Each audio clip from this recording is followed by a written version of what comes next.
आपके दौर में भी अस्पतालों में मेडिसिन का और डॉक्टर्स का बोरान था? जी था। और मैंने इतनी सख्ती की थी इसलिए मुझसे फिर हटाया गया था जी। क्योंकि मैं जब एक टीम बनाई थी वो चुप करके जाते थे और जिस अस्पताल में डॉक्टर नहीं होता था अगले दिन मैं उसे सस्पेंड कर देता। पर यहाँ देखिए एक कॉन्सेप्ट है फ्री इलाज का, इसके लिए बहुत ज़्यादा रिसोर्सेज चाहिए। मुझे अभी तक याद है जी कि जब मैं गया सिविल हॉस्पिटल में, उस ज़माने में जब मैं बना वज़ीर तालीम तो civil hospital out no go area था, वो MQM के कंट्रोल में था। तो मुझे सेक्रेटरी हेल्थ ने मना किया, बोले जी आप ना जाओ। मैं क्या, अगर मैं सिविल अस्पताल में नहीं जा सकूं तो मैं वज़ीर सेहत किस काम का हूँ। मैं क्या, आप मेरी फ़िक्र नहीं करो, मैं इनके साथ, मुझे पता है इनके साथ कौन सी ज़ुबान बोली जाती है, वो मैं बोल लूँगा, वो मुझे आती भी है बोलनी। मैं उधर गया हूँ तो वो मैंने बोला, बोले जी ये रश लगा हुआ था एक्सरे डिपार्टमेंट में। कहा क्यों है इतना रश?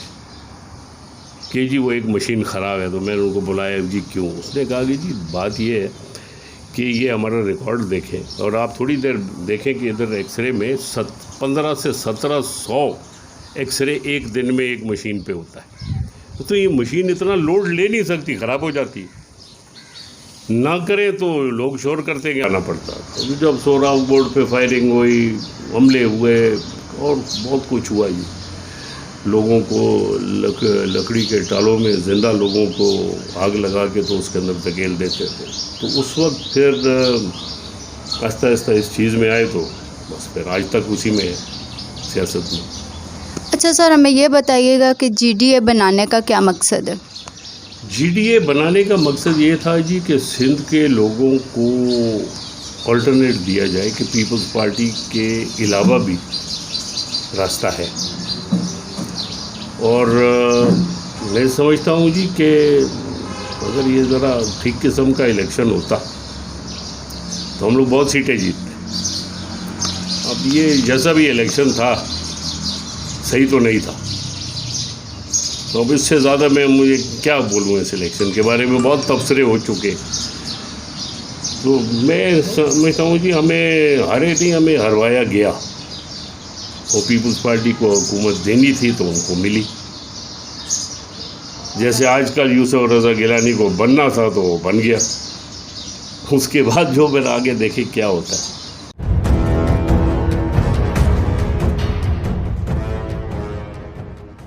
अच्छा सर, हमें ये बताइएगा कि GDA बनाने की ज़रूरत इसलिए पेश आई कि आपका यही कहने का मकसद है कि हम लोग सिंधियों को और ये दूसरा नहीं, ऑप्शन देना था ना जी कि एक तरफ पीपल्स पार्टी है तो एंटी पीपल्स पार्टी कौन है। अगर आप देखिए तो हमारे लोगों ने जी कोई कम वोट नहीं लिए, जिधर हारे भी हैं तो 2000, 3000, 4000 से 90,000, 92,000, 95,000 वोट तक लिए। और मैं तो ये समझने से कासिर हूँ कि 95,000 वोट लेके आदमी हारे कैसे। बार हारना था तो हार गए। इसलिए GDA बनाया गया। तो इसीलिए GDA आज तक है, क्योंकि आप ये देखिए कि GDA की पार्टियों के अलावा जो दो और पार्टीज़ हैं, मतलब एक मुस्लिम लीग नून है, उनका भी अंदरूनी सिंध में कोई इंटरेस्ट नहीं, बिल्कुल सिफर है उनका, तो सिंध में ही इंटरेस्ट नहीं है जी। दूसरी तरफ है PTI, ये कराची से बाहर नहीं निकलते। 2-3 सिंधी इनके पास थे, 2 तो छोड़ के चले गया, 1 रह गया। 2 MPA थे ना जी इनके पास, वो दोनों छोड़ के चले गए। एक MLA है वो मोहम्मद मियाँ सुमरो, वो मिनिस्टर है तो वो रहेगा भी फ़िलहाल जब तक टाइम आना जाए जाने का। अच्छा सर, आपने काफ़ी टाइम सियासत में गुजारा है, तो आज की सियासत के हवाले से क्या कहना चाहेंगे? आजकल ये सियासत के लिए मैं एक ही लफ्ज़ बोलूँगा, कंट्रोल सियासत है। ये सियासत नहीं है, ये कंट्रोल सियासत है। वो कैसे? मतलब सियासत के पीछे सियासत दूसरी है। समझती तो आप हैं कि मैं क्या कह रहा हूँ, और सुनने वाले भी समझ जाएंगे। बट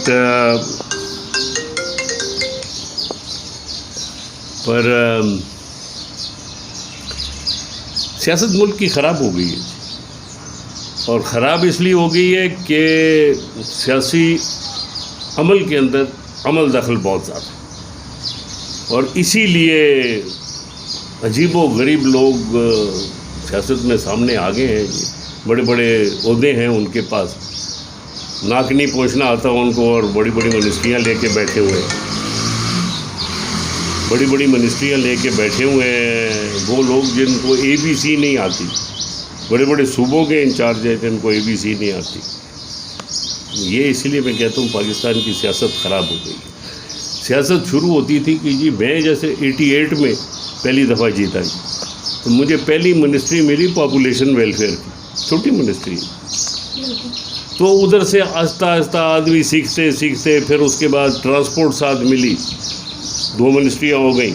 फिर उसके बाद हेल्थ मिली, उसके बाद होम मिली, उसके बाद एजुकेशन मिली, उसके बाद मतलब बड़ी से बड़ी होती हुई आदमी सीखता गया साथ साथ। आजकल तो डायरेक्ट ना कभी पहले असेंबली में बैठे और बड़ी बड़ी मिनिस्ट्रियाँ लेके बैठ जाते, फिर चलानी नहीं आती। ये कोई किताब से आदमी ये चीज़ नहीं सीख सकता, ये तजर्बे के साथ आता है।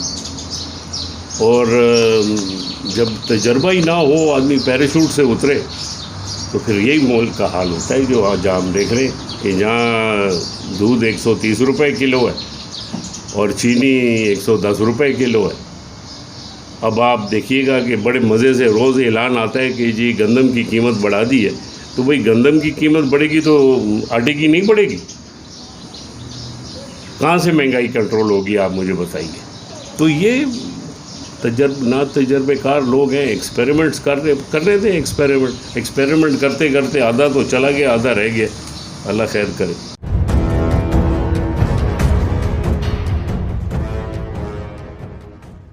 अच्छा सर, जो हुक्मरान मुंतखब हो जाते हैं तो फिर उसके बाद गरीब आवाम का वो ख्याल ही भूल जाते हैं कि गरीब आवाम भी है, क्योंकि आवाम के साथ तो वही मसाइल है, बेरोज़गारी है, पानी का मसला है, सीवरेज का मसला है, गैस का मसला है, बिजली का मसला है। तो इस हवाले से आप क्या कहते हैं?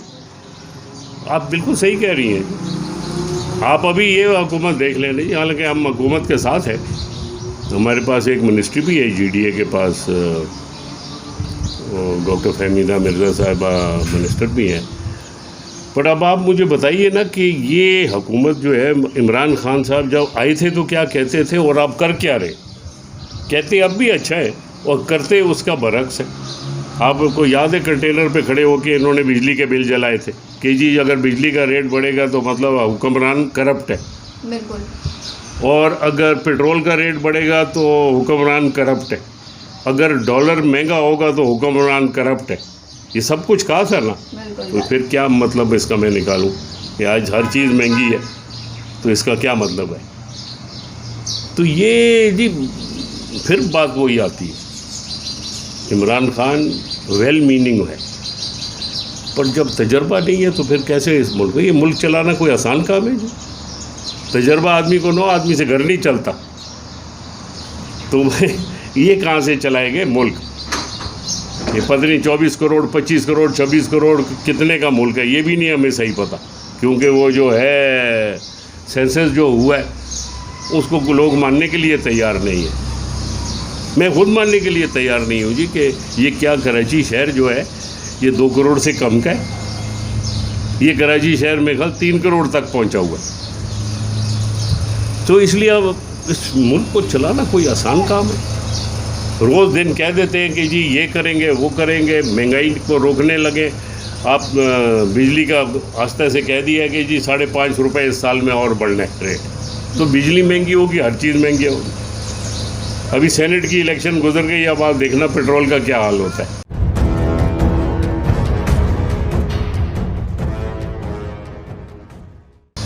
अच्छा सर, कराची को एक लावारस शहर की तरह क्यों समझा जाता है? क्या कराची के जो शहरी हैं वो इस मुल्क के शहरी नहीं हैं? ये अगर आप कराची की हिस्ट्री में जाएं, कराची से बेहतरीन शहर जो है वो पाकिस्तान में नहीं था।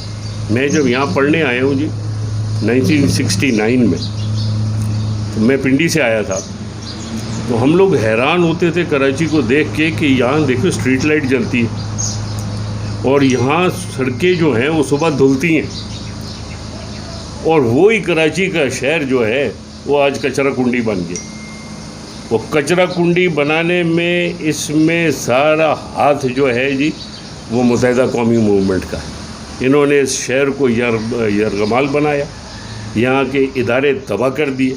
KDA हो गया, KMC हो गया, Karachi water and sewage board हो गया, ये इन 3 इदारों का काम है ये चलाना, तबाह कर दी। रहती सहती कसर बाद में आगे भी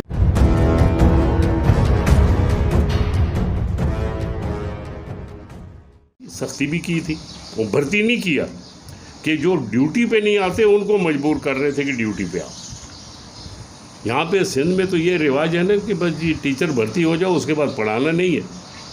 अभी ये टीचर इतने बड़ी बड़ी बातें करते हैं, इनको बिठा के बोलो अंग्रेज़ी में ज़रा मेरे सामने दरख्वास्त लिख के दो नौकरी के लिए, नहीं लिख पाए, और लिखेगा तो बिल्कुल गलत लिखेगा। तो जब उसका अपना ये हाल है, आप इनके बायोडेटा निकाल के देखें। ये वाहिद हुकूमत है पीपल्स पार्टी की।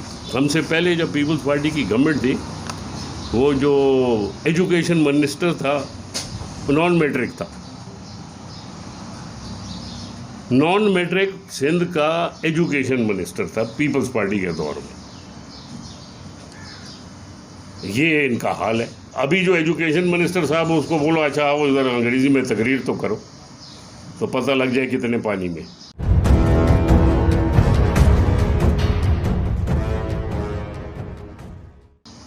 सर, अगर एजुकेशन मिनिस्टर का यह हाल होगा तो फिर हमारे सिंध की तालीम की नहीं, मैं पूरे मुल्क की तालीम की बात करूंगी, तो फिर हमारे मुल्क की तालीम किस तरह बेहतर हो सकती है? देखिए जी, ये तो गवर्नमेंट को बड़ा सीरियस डिसीजन लेना चाहिए।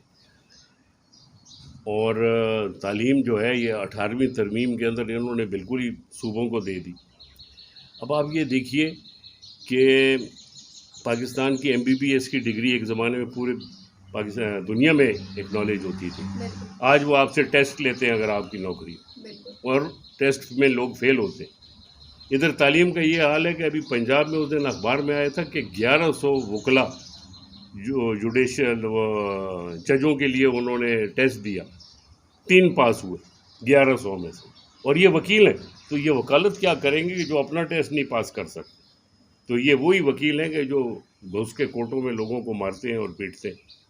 यहाँ पहुँच गया हमारा मुल्क। और तालीम जो है, मैं भी जी पब्लिक स्कूल में पढ़ा हुआ हूँ, प्राइवेट स्कूलों के हम लोग नहीं पढ़े हुए, पर उस तालीम का मेयार अच्छा था। अब देखें ना, हम लोग कहते हैं हर चीज़ मेरिट पे हो। जो बच्चा ग्रामर स्कूल से पढ़ के आएगा और जो गोठ के स्कूल से पढ़ के आएगा, वो क्या आपस में कंपटीशन कोई है? सवाल ही नहीं पैदा होता। वो क्या कम्पीट करेगा उसके साथ? तो उसका लेवल ऊंचा करना है कि चलो वहाँ तक नहीं ला सकते तो कम कम उससे 50, 60, 70% तक तो लाओ। यहाँ तो कारोबार है नहीं जी। आप ये प्राइवेट स्कूल वाले भले मेरा आप ये चलाएंगे तो शोर करेंगे, जिस दिन तालीम कारोबार बन जाए तो उस दिन तालीम उस मुल्क में ख़त्म। तो ये तो बिज़नेस है ना जी। अब वो लाहौर में है, Lahore college, Lahore group of colleges या क्या भला है, वो TV चैनल भी उस बंदे की है। एक ज़माने में नाजिम होता था लाहौर का, पता नहीं 20,000 उसके पास स्टूडेंट है। बस क्या 20,000 खाक पढ़ के निकलेगा? फैकल्टी तो बताएं कहाँ से आई है? जब फैकल्टी नहीं किसी को, अगर एक टीचर भर्ती हुआ है जी जिसने खुद 3rd डिवीज़न में पास किया मैट्रिक, तो वो बच्चों को क्या पढ़ाएगा? ये अनफॉर्चुनेट है जी।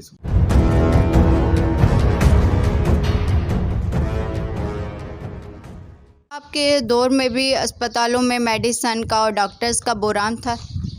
जी था, और मैंने इतनी सख्ती की थी इसलिए मुझसे फिर हटाया गया था जी। क्योंकि मैं जब एक टीम बनाई थी, वो चुप करके जाते थे, और जिस अस्पताल में डॉक्टर नहीं होता था अगले दिन मैं उसे सस्पेंड कर देता। पर यहाँ देखिए, एक कॉन्सेप्ट है फ्री इलाज का, इसके लिए बहुत ज़्यादा रिसोर्सेज चाहिए। मुझे अभी तक याद है जी कि जब मैं गया सिविल हॉस्पिटल में, उस ज़माने में जब मैं बना वज़ीर तालीम, तो civil hospital out no go area था, वो MQM के कंट्रोल में था। तो मुझे सेक्रेटरी हेल्थ ने मना किया, बोले जी आप ना जाओ। मैं क्या, अगर मैं सिविल अस्पताल में नहीं जा सकूं तो मैं वज़ीर सेहत किस काम का हूँ? मैं क्या, आप मेरी फ़िक्र नहीं करो, मैं इनके साथ, मुझे पता है इनके साथ कौन सी ज़ुबान बोली जाती है। वो मैं बोल लूँगा, वो मुझे आती भी है बोलनी। मैं उधर गया हूँ तो वो मैंने बोला बोले जी ये रश लगा हुआ था एक्सरे डिपार्टमेंट में। कहा क्यों है इतना रश? कि जी वो एक मशीन ख़राब है। तो मैंने उनको बुलाया, जी क्यों? उसने कहा कि जी बात ये है कि ये हमारा रिकॉर्ड देखें और आप थोड़ी देर देखें कि इधर एक्सरे में 15 से 1700 एक्सरे एक दिन में एक मशीन पे होता है। तो ये मशीन इतना लोड ले नहीं सकती, ख़राब हो जाती है। ना करें तो लोग शोर करते हैं कि हमारा एक्सरे नहीं हुआ, पैसे मांग रहे हैं, खा गए हैं, ये हो गया वो हो गया। करप्शन है क्योंकि सिस्टम्स कमज़ोर हैं, सिस्टम्स कमज़ोर है, इसकी वजह से करप्शन होती है। फिर वही है कि जी ये गवर्नमेंट, हर गवर्नमेंट की कमज़ोरी है कि जो डॉक्टर काम करते हैं वही शाम को प्रैक्टिस पे बैठे होते हैं अपने क्लिनिक्स में। यहाँ से बंदे उनके रास्ता दिखाते हैं कि डॉक्टर साहब के पास उधर जाओ शाम को तो वो बड़ा अच्छा इलाज करेगा, इधर इलाज कराओगे तो मर जाओ। तो कौन मरना चाहते हैं? लोग जैसे भी है पूरा करके शाम को क्लिनिक्स में जाते हैं। फ़ौज के अस्पताल क्यों चलते हैं? उन्होंने जी ये प्राइवेट प्रैक्टिस कहा है कि जी शाम को आप करेंगे पर उसी अस्पताल में बैठ के, उसमें से एक पोर्शन जो है वो अस्पताल को जाएगा, एक पोर्शन आपको मिलेगा। तो उनका सिस्टम ठीक चलता है। यहाँ तो ये करना नहीं चाहते, ऑपरेशन की ज़रूरत है नहीं है, बोला काटो पैसे लो, इसलिए तबाह है जी। नहीं तो अदरवाइज़ हमारे सिस्टम अस्पताल बुरे नहीं है। जब चलाना चाहें जी आप ये जिन्ना हॉस्पिटल में देखें, ये पेशेंट्स एड फाउंडेशन वाला जो है, जिन्ना गवर्नमेंट कम चला रही है, क्रेडिट ले रहे हैं कि हमने ये किया, साइबर नाइफ लगाई है, प्लान किया, ये किया, ये सब प्राइवेट है। ये पेशेंट्स एड फाउंडेशन है, इसका चेयरमैन थे मियाँ जाहिद बशीर, वो अभी बेचारा फौत हुआ। और अभी वो मुश्ताक छापड़ा है जो ये चला रहे हैं, बहुत अच्छा काम कर रहे हैं, वो टोटल प्राइवेट है। तो चलते हैं वही अस्पताल, जब कोई प्राइवेट आदमी बैठ जाए, जब हुकूमत वाला बैठ जाए तो नहीं चलता। सर आखिर में अपने सुनने वालों को क्या मैसेज देना चाहेंगे? मैसेज ये है जी कि पाकिस्तान से नाउम्मीद नहीं हो। अभी एक ख़राब पैच है हमारा जी, क्योंकि जैसे मैं कह रहा हूँ ना जी, बच्चों को बच जाओ क्रिकेट खेलो, यार ये क्रिकेट का मैदान नहीं है, ये संजीदा काम है। मैं ये नहीं कहता आप बदनीयत है, आपकी नीयत पे मैं शक नहीं करता, आपकी अहलियत पे मैं शक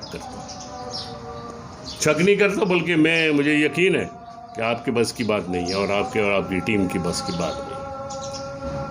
और वो जो एक आपने देखा है वो पपेट शो, वो जो नचाते हैं उंगलियों के साथ, बस यही मैसेज था, वो बंद होना चाहिए।